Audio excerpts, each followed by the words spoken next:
Assalamualaikum warahmatullahi wabarakatuh. Saya Dela Yuni Safira. Saya dari kelas S1C ingin meresensi buku tentang yang berjudul Kiat Mendidik Anak Resep Rasulullah SAW. Pada buku ini yang ditulis oleh Pak Uuk Gufron dan dicetak pada Januari 2020 dan mempunyai 118 halaman. Dicetak oleh Media Madani. Kemudian di sini ada kata pengantar. Pada kata pengantar ini dijelaskan bahwa Islam itu sudah menjelaskan bahwa pentingnya menanamkan pendidikan pada istri yang sebelum hamil atau suami istri yang sebelum menikah. Bahkan dalam Islam itu mengedepankan dalam mendidik anak harus mempunyai nilai-nilai humanisme. Dan kemudian pada capture selanjutnya adalah ada daftar isi. Di buku ini ada 8 bab, yakni pada bab 1 menjelaskan bahwa usia anak dalam kandungan, yang kedua menjelang dan pasca kelahiran anak, yang ketiga anak usia 2-6 tahun, yang keempat anak usia 7-9 tahun, yang kelima anak usia 10-13 tahun, yang keempat anak usia 10-13 tahun, yang keenam anak usia 14-18 tahun, yang ketujuh anak usia menjelang pranikah, yang ke-8 bab terakhir partisipasi dalam mendidik anak, menantu dan cucu. Selanjutnya kita akan beralih pada bab 1. Pada bagian awal ini adalah pada bagian bab 1 ini adalah kita tentang bagaimana perasaan orang tua atau pasangan jika tidak dikaruniai seorang anak dengan jangka waktu yang sangat lama. Hal ini diambil dari kisah Nabi Ibrahim alaihissalam dengan Siti Sarah radhiyallahu anhu, yang Siti Sarah belum mempunyai karunia anak hingga berpuluh-puluh tahun lamanya.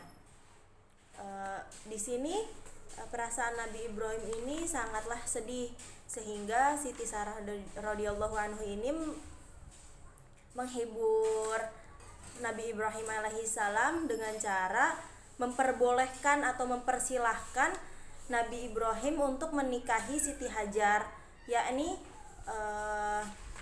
salah satu budaknya Nabi Ibrahim alaihissalam itu sendiri. Setelah menikahi barulah dikarunia anak, yakni Nabi Ismail alaihissalam. Tetapi setelah dikaruniai Nabi Ismail dari Siti Hajar, dan tak lama itu setelah Siti Hajar mempunyai keturunan bernama Nabi Ismail, kemudian Allah mengkaruniai Siti Sarah radhiyallahu anhu itu seorang anak yang bernama Nabi Ishak pada usia Nabi Ibrahim itu ketika 100 tahun dan Siti Sarah itu berusia 99 tahun. Dan para poin selanjutnya ialah paragraf selanjutnya membahas bagaimana sepatutnya kita bersikap ketika mendengar kerabat atau saudara, tetangga kita, orang-orang terdekat kita akan segera mendapatkan keturunan atau momongan. Hal yang wajib pertama kita lakukan ialah bersyukur kepada Allah Subhanahu wa taala. Karena hanya kehendak Dialah mereka akan mendapatkan keturunan, dan rasa syukur ini sangat penting sekali. Karena yang ikut mempengaruhi hidup kita yaitu salah satu rasa bersyukur. Ada beberapa rasa bersyukur di sini, yakni dengan lisan, dengan hati, dengan perbuatan. Bagaimana bersyukur dengan hati itu? Bersyukur dengan hati itu adalah keimanan kita akan bertambah. Hati kita akan berterima kasih kepada Allah Subhanahu wa taala, dan keimanan kita akan semakin kuat. Dan secara lisan itu kita mengucapkan rasa mengucapkan kalimat alhamdulillah, dan secara dan secara perbuatan itu kita melakukan sujud syukur dengan cara melakukan sujud syukur. Dan pada bab 1 ini ada beberapa poin yang penting pada saat orang tua itu sedang mengandung anaknya, yaitu 1, memperbanyak baca Al-Quran, yang kedua memperbanyak ibadah sunnah, yang ketiga memperbanyak zikir dan membaca doa, yang keempat tidak mengkonsumsi makanan dan minuman yang haram, yang kelima menghindari mengkonsumsi makanan minuman yang syubhat atau tidak jelas asal usulnya dari mana. Yang keenam itu mencukupi kebutuhan nutrisi untuk jabang bayi. Yang ketujuh mengajak bicara. Yang ke-8 menjaga perilaku pada saat orang tua sedang mengandung anaknya. Pada pembahasan bab 2 ini adalah menjelang dan pasca kelahiran anak. Yang perlu diingat adalah poin terpentingnya adalah 1, memperbanyak mengingat Allah. Yang kedua, mendoakan bayi agar bayi itu kelak akan menjadi seseorang yang berguna dan berbakti kepada kedua orang tuanya. Dan ketiga itu melafazkan azan dan iqamah ketika anak yang baru lahir itu dilakukan pada orang tuanya sendiri, yaitu ayahnya.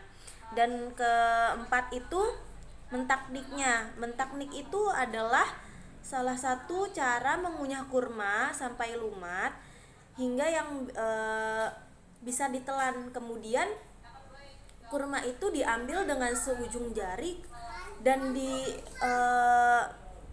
diberikan ke mulut bayi. Tujuannya ialah untuk si bayi tersebut dapat merasakan bagaimana manisnya dari air susu ibu. Dan yang kelima ini akikah. Akikah ini adalah menyembelih hewan. Jikalau perempuan itu 1 dan jikalau laki-laki itu 2 kambing. Bertujuannya agar si bayi ini kelak akhlaknya akan bertumbuh dengan baik dan memberi nama yang baik, karena jika memberi nama yang baik itu akan menjadi doa untuk si bayinya. Dan pada acara akikah itu biasanya mencukur rambut bayi ya. Salah satu yang bisa diambil dari dalilnya adalah ini hadis dari Ali bin Abi Thalib radhiyallahu anhu yang memberikan atau menyuruh Fatimah untuk mencukur rambutnya. Cukur rambutnya dan bersedekahlah dengan perak seberat rambut itu. Selanjutnya di sini ada bab ketiga. Pada bab 3 ini membahas ketika anak berusia 2 sampai 6 tahun. Ketika anak sudah terlahir ke bumi, ia mempunyai hak-hak dasar, yaitu hak beragama, hak pemeliharaan atas jiwa, hak pemeliharaan akal, harta, atas keturunan dan nasabnya, dan hak atas kehormatannya. Dan para orang tua ini harus memastikan hak waris dan nasab keluarga negaraannya. Biasanya kalau keluarga negaraannya ini dengan cara dia mempunyai akte, dan orang tua ini, terutama ibu, harus memastikan bahwa si bayi ini diberikan ASI sampai ia berusia dengan 2 tahun lamanya. Mengapa hingga 2 tahun? Karena ASI ini mengandung zat imun antibodi yang berfungsi untuk melindungi bayi dari berbagai macam penyakit. Dan kedua, orang tuanya yang harus mengasuh. Jikalau memang pun ada maksudnya dia mempunyai pengasuh sendiri atau orang lain yang mengasuh, sebaiknya jangan terlalu semuanya diserahkan kepada pengasuhnya, karena itu akan merenggangkan antara orang tua dan anak. Bab 4 ini yakni adalah anak ketika usia 7-9 tahun. Pada usia ini adalah masa-masanya yang sangat sulit bagi orang tua, karena pada masa ini adalah golden age-nya, karena mereka selalu menanyakan apa yang mereka penasaran, apa yang mereka tidak tahu. Jadi mereka ini sangat aktif-aktifnya ingin mencari tahu sesuatu hal kepada dan menanyakan kepada orang tuanya. Namun demikian, orang tua bagaimanapun keadaan anaknya harus tetap senantiasa menemani perkembangan anaknya. Kapan anak laki-laki itu dihitan? Pada usia ini biasanya anak laki-laki harus dihitan adalah usia 7 tahun. Ini adalah perkara yang sangat wajib. Jelaskan pada hadis itu bahwa Rasulullah SAW mengakikahkan Hasan dan Husain dan menghitaninya pada usia 7 hari kelahiran. Hadis riwayat Baihaqi. Dan dalam kitab Innatut Thalibin itu dijelaskan bahwa Rasulullah menghitan Hasan dan Husain itu pada usia 5-6 tahun. Tetapi hadis ini dinilai itu lemah, dan ada suatu hadis menjelaskan bahwa banyak sunnah ketika pada saat 7 hari kelahiran si bayi, yakni memberikan nama dan menghitannya. Hadis riwayat Tabrani. Dan menanamkan nilai-nilai akidah pada anak. Islam itu meletakkan pendidikan akidah di atas segala-galanya. Ada beberapa cara untuk mendidik seorang anak pada akidahnya, yaitu yang pertama adalah mereka para orang tua itu menceritakan tentang hal-hal yang mengesahkan nama Allah. Yang kedua itu ketika belum balik selalu diajarkan bagaimana mendirikan sholat, mengaji, dan diajak orang tuanya untuk ke taklim, dan sebisa mungkin untuk mendengar bacaan Al-Quran itu dari lisan orang tuanya sendiri. Dan pada anak perempuan itu orang tua harus mendidik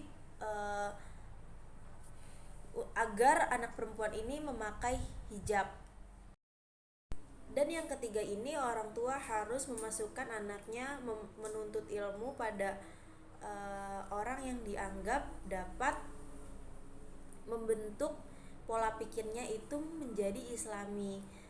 Orang tua itu tidak hanya membangga memasukkan anaknya ke dalam universitas saja, akan tetapi ia mempunyai tanggung jawab untuk memasukkan anaknya ke dalam majelis ilmu. Dan orang tua harus mengajarkan tentang bagaimana pentingnya sholat, mengajaknya sholat, mengajarkan tata cara sholat, meluruskan kesalahan, dan menanamkan nilai-nilai dan adab tentang kehidupannya Rasulullah SAW. Dan pada bab 5 ini, anak usia 10-13 tahun ini, jika anak mempunyai kesalahan, orang tua harus lebih tegas lagi kepada anaknya, mengajarkan disiplin kepada anak, mengajarkan keterampilan fisik seperti berenang, berkuda, dan memanah, dan belajar mandiri dan bertanggung jawab terhadap apapun, memberi pemahaman tentang haid pada anak perempuan, dan memberikan pemahaman tentang mimpi basah kepada anak laki-lakinya, mengajarkan untuk menundukkan pandangan dan menjaga auratnya. Dan pada bab 6 ini anak usia 14-16 tahun. Pada usia ini anak tergolong pada usia remaja atau masa pubernya. Dan orang tua ini harus menjaga anak perempuannya karena dengan memberi nasihat dengan lemah lembut, karena semakin dikeraskan anak itu pada usia ini akan semakin menjadi-jadi dan menciptakan komunikasi dialogis dengan anak pada orang tua. Memberikan nasihat yang menuntun bukan menuntut. Memberikan pujian yang tulus kepada anak. Dan pada bab 7 itu poinnya adalah anak usia menjelang pranikah. Bagi orang tua harus mengajarkan untuk tidak ikhtilat dengan lawan jenis, karena takutnya ada sesuatu yang tidak diinginkan dengan anak tersebut. Mengajarkan tentang kewajiban mandi dan sunahnya, mengajarkan pendidikan seks bagi anak yang hendak menikah. Jika sudah waktunya tiba, izinkan anak menikah, dan mengajarkan hak dan kewajiban sebagai seorang suami dan istri. Pada bab terakhir ini, bab 8, partisipasi dalam mendidik anak, menantu dan cucu. Pada saat orang tua telah menikahkan anaknya kepada orang lain itu, tidak serta-merta orang tua putus akan mendidik anaknya. Akan tetapi orang tua itu harus akan selalu menasehati anaknya ke jalan yang lebih benar. Seperti Rasulullah adalah orang tua mertua yang kakek yang sangat hebat. Selanjutnya adalah biografi tentang penulis. Pak Uus Gufron ini lahir di Serang, Banten 11 November 1981. Orang tua beliau itu Kiai Haji Babai Kamsari dan Haji Munibah. Pendidikan beliau ialah SD Pesantren Ashabul Maimanah, Serang, Banten, dan SMP dan SMA di Pondok Pesantren Tambak Beras, Jombang, Jawa Barat. Dan melanjutkan pendidikan nonformal di bawah bimbingan Kiai Haji Baidowi Gedang, Sudan, Mr. Cullen, Pare, Kediri. Beliau S1 di UIN Syarif Hidayatullah Jakarta dan S2 beliau di Universitas Paramadina Jakarta. Dan karir beliau ialah pada tahun 2005 dan 2005 sampai 2015 itu beliau aktif di media massa, diantaranya majalah Duta, Litbang Harian Kompas, Harian Jakarta, majalah Anggun, dan majalah Hidayah. Setelah hiatus menulis, penulis kini aktif mengajar di Unindra sebagai dosen tetap untuk matkul agama Islam. Dan kini penulis aktif mengembangkan lembaga pendidikan Islam berbasis pesantren di Serang. Dan setelah saya membaca semua dari bab 1 sampai bab 8, kelebihan dari buku ini ialah memberikan orang tua edukasi tentang bagaimana mendidik anak dengan cara Islam atau dengan cara Rasulullah SAW. Dan sekian pembedahan buku dari saya. Kurang lebihnya mohon maaf. Wassalamualaikum warahmatullahi wabarakatuh.